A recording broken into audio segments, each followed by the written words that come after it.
Hello friends, this is Sumit and welcome back to my YouTube channel Dear Learner Academy. एक बार फिर से आप सबका डियर लर्नर एकेडमी में स्वागत है। तो प्यारे साथियों, जैसा कि आप सभी को पता होगा कि हम लोग जो है एग्जामपुर के विवेक सर ने जो संजीवनी सीरीज़ लॉन्च की है उसी का सॉल्यूशन करवा रहे हैं अपने चैनल पर। तो आप लोगों का बहुत ही अच्छा रिस्पांस भी देखने को मिला है। फिलहाल अभी हमारी 2 क्लासेस चल रही हैं, एक हिंदी की और एक पॉलिटी की, ठीक है। उसमें ही आप लोगों का इतना अच्छा रिस्पांस मिला कि हम बहुत कि हमें बहुत खुशी मिली। और आगे भी वीडियो हम ऐसे ही लाते रहेंगे, आप लोग विश्वास रखिए। एग्ज़ाम कि एग्ज़ाम को छोड़िए, अगर आपका फॉर्म आने के पहले तक हम पूरा सब्जेक्ट जो है क्लियर करवा देंगे, ठीक है। आप लोगों को कोई टेंशन लेने की ज़रूरत नहीं है। आप लोगों का सिलेबस जो है समय से कंप्लीट कराने का जिम्मेदारी हमारी है और समय से पूरा करवाएंगे, ठीक है।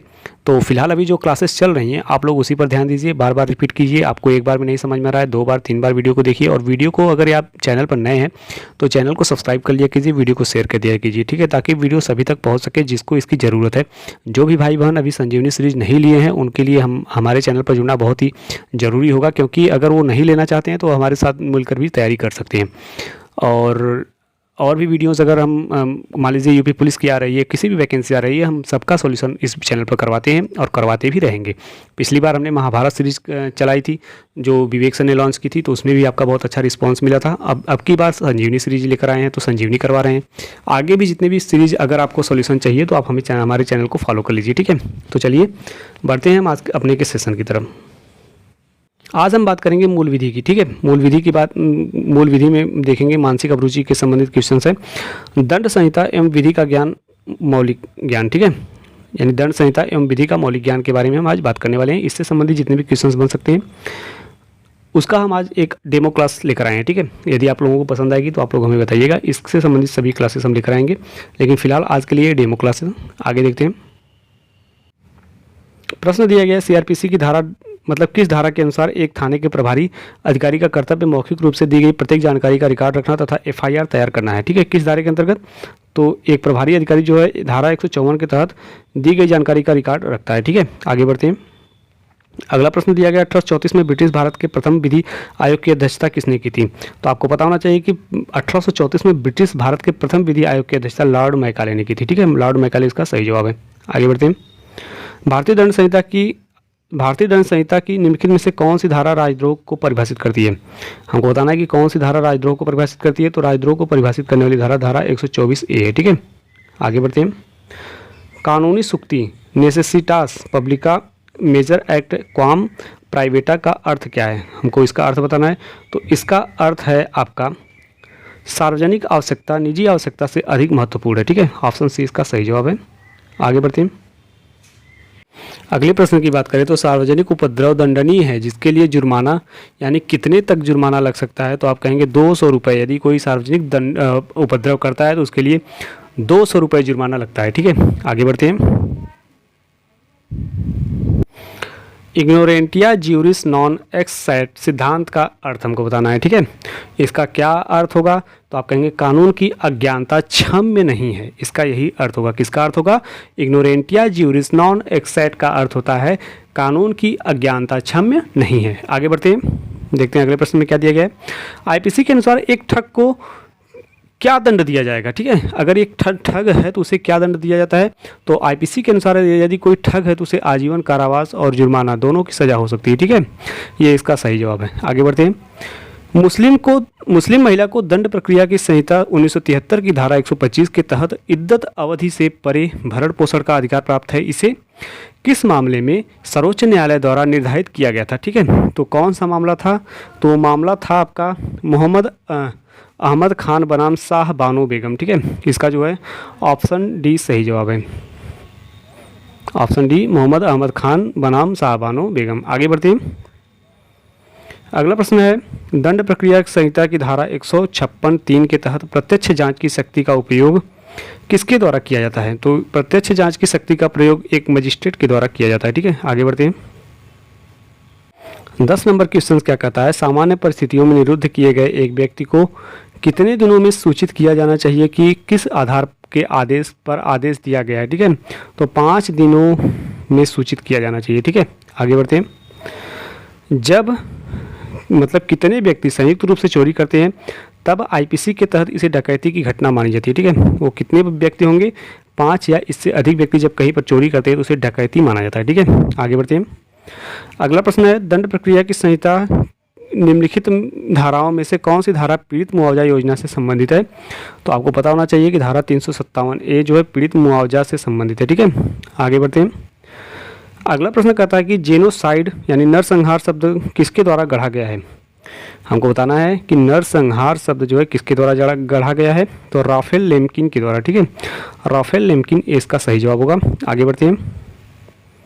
1995 में यानी किसके फैसले ने इस्लाम धर्म में धर्मांतरण द्वारा दूसरी शादी को पूरी तरह से रद्द करने की प्रथा को समाप्त कर दिया, जिसमें पहली शादी को भंग नहीं किया गया था? ठीक है, तो ये था आपका सरला मुग्दल बनाम भारत संघ के मामले में। ठीक है, आगे बढ़ते हैं। अगला प्रश्न क्या कहता है कि स्वेच्छा से एसिड फेंकना या फेंकने का प्रयास करना भारतीय दंड संहिता 1860 की धारा के तहत एक दंडनीय अपराध है? तो हमको बताना है कि किस धारा के तहत एक दंडनीय अपराध है? तो आप कहेंगे धारा 326B इसका सही जवाब होगा। ठीक, यदि धारा 326B के तहत यदि आप स्वेच्छा से एसिड फेंकते हैं या फेंकने का प्रयास करते हैं तो वह 1860 की धारा 326B के तहत एक दंडनीय अपराध होगा। ठीक है, आगे बढ़ते हैं। अगला प्रश्न कहता है कि लोक सेवक शब्द की परिभाषा भारतीय दंड संहिता 1860 की किस धारा के तहत की गई है? लोक सेवक शब्द की परिभाषा। ठीक है, लोक सेवक शब्द की परिभाषा धारा 21 में दी गई है। ठीक है, आगे बढ़ते हैं। 17 नंबर क्वेश्चन कहता है सीआरपीसी की धारा 145 के तहत एक कार्यकारी मजिस्ट्रेट पक्षों को एक विवादित अचल संपत्ति के संदर्भ में अपना दावा लिखकर प्रस्तुत करने का आदेश दे सकता है। ठीक है, मतलब क्यों देगा, कैसे देगा? तो सी नंबर ऑप्शन कहता है कि ए। ठीक है, यदि विवाद के कारण शांति भंग होने की संभावना है तब वह दे सकता है। आगे बढ़ते हैं। अगला प्रश्न है विशेष परिस्थितियों में निरुद्ध किए गए एक व्यक्ति को कितने दिनों में यह सूचित किया जाना चाहिए कि उसे निरुद्ध किए जाने के आदेश के आधार क्या हैं? तो 18 नंबर क्वेश्चन का ऑप्शन नंबर बी यानी 15 दिनों में। ठीक है, 15 दिनों में निरुद्ध किए गए एक व्यक्ति को 15 दिनों में यह सूचित किया जाना चाहिए कि उसे निरुद्ध किए जाने के आदेश के आधार क्या हैं? ठीक है, आगे बढ़ते हैं। अगला प्रश्न कहता है कि पत्नियों, बच्चों और माता पिता के भरण पोषण के लिए आदेश सीआरपीसी की धारा के तहत जारी किए जा सकते हैं। किस धारा के तहत? तो धारा 125 के तहत। ठीक, ऑप्शन ए इसका सही जवाब है। आगे बढ़ते हैं। अगला प्रश्न कहता है पशुओं के प्रति क्रूरता रोकथाम अधिनियम को वर्ष में अधिनियमित किया गया था? मतलब किस वर्ष में अधिनियमित किया गया था? तो 1960 में। ठीक, आगे बढ़ते हैं। यदि डकैती सूर्यास्त और सूर्योदय के बीच राजमार्ग पर की जाती है तो आईपीसी के तहत डकैती की सज़ा क्या है? तो डकैती की सज़ा 14 वर्ष के लिए कठोर कारावास है यदि सूर्यास्त के पहले और सूर्योदय के बाद बीच राजमार्ग में की जाती है तो। आगे बढ़ते हैं। अगला प्रश्न क्या कहता है डॉट के मामले में परिवार न्यायालय में दंड प्रक्रिया संहिता की धारा 125 के तहत मुस्लिम पत्नी के तलाक के बाद भी भरण पोषण हेतु आवेदन को बरकरार रखा गया था? तो हमको बताना है कि किस मामले में यह बात कही गई थी? तो शमीमा फारूकी बनाम शाहिद खान के मामले में। ठीक है, आगे बढ़ते हैं। अगला प्रश्न है हैबियस कॉर्पस याचिका का शब्द का शाब्दिक अर्थ क्या है? ठीक है, हैबियस कॉर्पस याचिका का शाब्दिक अर्थ हमको बताना है। तो इसका शाब्दिक अर्थ है किसी को सशरीर पेश करना। हैबियस कॉर्पस के अंतर्गत टू हैव ए बॉडी। ठीक है, 23 नंबर क्वेश्चन का ऑप्शन नंबर सी सही जवाब है। हैबियस कॉर्पस मतलब होता है किसी को सशरीर पेश करना। आगे बढ़ते हैं। अगला प्रश्न है जो कोई भी डॉट से कम आयु के पुरुष को बहकाता है उसे अपहरण करने वाला कहा जाता है। मतलब कितने वर्ष से कम आयु के पुरुष को अगर बहकाता है तो उसे अपहरण करने वाला कहा जाएगा। तो आप कहेंगे कि 16 वर्ष से कम यदि किसी पुरुष को बहकाता है तो उसे अपहरण करने वाला कहा जाता है। ठीक, आगे बढ़ते हैं। अगला प्रश्न कहता है यदि एक मुस्लिम महिला का पति डॉट की अवधि तक विक्षिप्त रहता है तो विवाह विच्छेद अधिनियम 1939 के तहत वह महिला तलाक की याचिका दायर कर सकती है। तो कितने वर्ष तक यदि वह विक्षिप्त यानी दूर रहता है तो आप कहेंगे कि 25 नंबर क्वेश्चन का ऑप्शन नंबर ए यानी 2 वर्ष इसका सही जवाब होगा। यदि एक मुस्लिम महिला का पति 2 वर्ष की अवधि तक विक्षिप्त रहता है तो विवाह विच्छेद अधिनियम 1939 के तहत वह महिला तलाक की याचिका दायर कर सकती है। आगे बढ़ते हैं। अगला प्रश्न है ई कार्ट और ई रिक्शा के लिए किया गया प्रावधान मोटर वाहन अधिनियम 1988 की किस धारा के तहत समाविष्ट है? तो ये है आपका धारा 2A के तहत। ठीक है, सेक्शन 2A। आगे बढ़ते हैं। 27 नंबर क्वेश्चन कहता है कि 1948 के नरसंहार के अपराध की रोकथाम और दंड पर संधि के तहत नरसंहार को ... के रूप नहीं माना जाएगा। तो हमको बताना है कौन सा रूप नहीं माना जाएगा। तो प्रत्यर्पण के उद्देश्य के लिए राजनीतिक अपराध, ठीक है, ये इसका सही जवाब है। आगे बढ़ते हैं। 28 नंबर क्वेश्चन क्या कहता है, पुलिस द्वारा तैयार किए जाने वाले लिखित दस्तावेज FIR का पूर्ण रूप क्या है। हमको बताना है कि FIR का पूर्ण रूप क्या है। तो first information report, option D इसका सही जवाब है। फर्स्ट इन्फॉर्मेशन रिपोर्ट इसका सही जवाब होगा। आगे बढ़ते हैं। जानबूझकर अपराध करने के लिए किसी व्यक्ति की मदद करने के कार्य को क्या कहा जाता है। 29 नंबर क्वेश्चन का ऑप्शन नंबर डी यानी दुष्प्रेरण कहा जाता है, ठीक है। यदि किसी व्यक्ति को जानबूझकर मदद की जाती है अपराध करने के लिए तो उसे क्या कहेंगे, दुष्प्रेरण के अंतर्गत रखेंगे, नहीं अबेटमेंट, ठीक है। आगे बढ़ते हैं। मौत की सजा सुनाने के बाद सत्र न्यायालय उक्त मामले की पुष्टि और कार्यान्वयन के लिए किसके समक्ष प्रस्तुत करेगा। तो ये प्रस्तुत करेगा उच्च न्यायालय के समक्ष, ठीक है। ऑप्शन डी इसका सही जवाब है, हाई कोर्ट के समक्ष। आगे बढ़ते हैं। अगला प्रश्न कहता है किसी दूसरे के विचार को अपने स्वयं के रूप में प्रस्तुत करना क्या कहलाता है। तो किसी दूसरे के विचार को स्वयं के अंदर प्रस्तुत करना साहित्यिक चोरी कहलाता है, ठीक है, प्लेगरिज्म। आगे बढ़ते हैं। पहचान की चोरी और पहचान की धोखेबाजी का आधार क्या है। हमको बताना है कि पहचान की चोरी और पहचान की धोखेबाजी का आधार क्या है। तो इसका आधार व्यक्तिगत जानकारी तक पहुंच है, ठीक है। ऑप्शन बी इसका सही जवाब है। आगे बढ़ते हैं। अगला प्रश्न कहता है CRPC की धारा के तहत राष्ट्रीय मानवाधिकार आयोग के पास तलाशी और जब्ती की शक्ति होती है, किस धारा के अनुसार। तो आप कहेंगे कि धारा 100 के अनुसार, ठीक है। इसका डी ऑप्शन सही होगा। आगे बढ़ते हैं। CRPC की धारा ... के तहत एक मजिस्ट्रेट से एक अपराधी शिकायत की जा सकती है। तो CRPC की धारा 200 के तहत, एक मिनट, CRPC की धारा 200 के तहत एक मजिस्ट्रेट से एक आपराधिक शिकायत की जा सकती है, ठीक है। आगे बढ़ते हैं, देखते हैं अगले प्रश्न में क्या दिया गया है।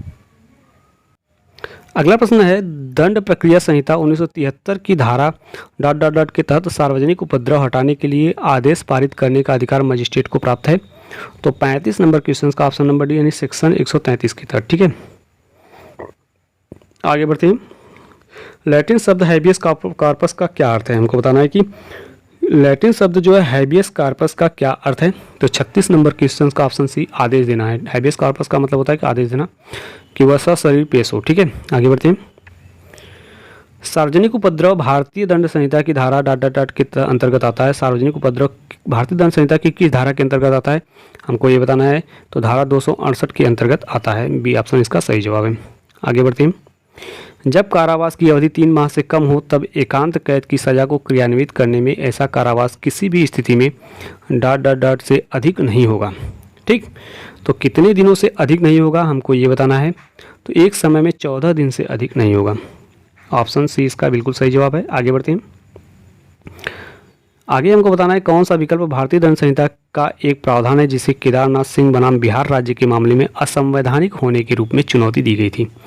तो 39 नंबर क्वेश्चन का ऑप्शन नंबर डी जो है भारतीय दंड संहिता की धारा 124A, ठीक है, इसमें चुनौती दी गई थी। आगे बढ़ते हैं। अगला प्रश्न कहता है निम्नलिखित में से कौन सा एक अपराध है जिसे 4 चरणों में दंडनीय माना गया है। तो 4 चरणों में जो दंडनीय माना गया है इसे हम क्या कहते हैं, डकैती, ठीक। आगे बढ़ते हैं। प्यारे साथियों आज हमने 40 क्वेश्चंस को अटेम्प्ट किया, ठीक है। टोटल हमने 40 क्वेश्चंस को अटेम्प्ट किया। अभी और भी क्वेश्चंस बचे हुए हैं, इसमें करीब आपको मानकर चलिए कि 18+ क्वेश्चंस अभी बचे हुए हैं। तो हम तो ये आज एक डेमो क्लास लेकर आए थे, ठीक है। डेमो क्लास का मतलब ये होता है कि यदि आपको मतलब कि वीडियो पसंद आएगी या कंटेंट पसंद आएगा तो आप हमें कमेंट बॉक्स में बताइएगा, और लगभग सभी का कमेंट आना चाहिए, ठीक है। ये नहीं कि 1-2 लोग कमेंट कर रहे हैं, सभी लोग कमेंट करिए, जितने भी लोग हमसे जुड़ रहे हैं, ताकि हम, अगर आपको चाहिए तो आप यस लिखकर कमेंट करिएगा कि नहीं हमें इस पर कंटेंट चाहिए, आप बनाइए तो हम लेकर आएंगे, ठीक है। अगर आप लोग कमेंट नहीं करेंगे तो शायद मुश्किल है कि हम इस पर वीडियो लेकर आएँ। तो आप लोगों से बस इतना ही उम्मीद है कि आप लोग अपना सपोर्ट बनाए रखिए। जो भाई बहन अभी नए जुड़ रहे हैं वो भी अपना कमेंट एक छोड़ दिया कीजिए, ताकि हमको पता चले कि यार कौन जुड़ रहा है हमसे, ठीक है। तो चलिए फिर मिलते हैं अगले वीडियो में। आप लोग एक डेमो क्लास देखिएगा और आप जैसा भी हो हमें ज़रूर बताइएगा। फिर मिलते हैं अगले वीडियो में, तब तक के लिए धन्यवाद।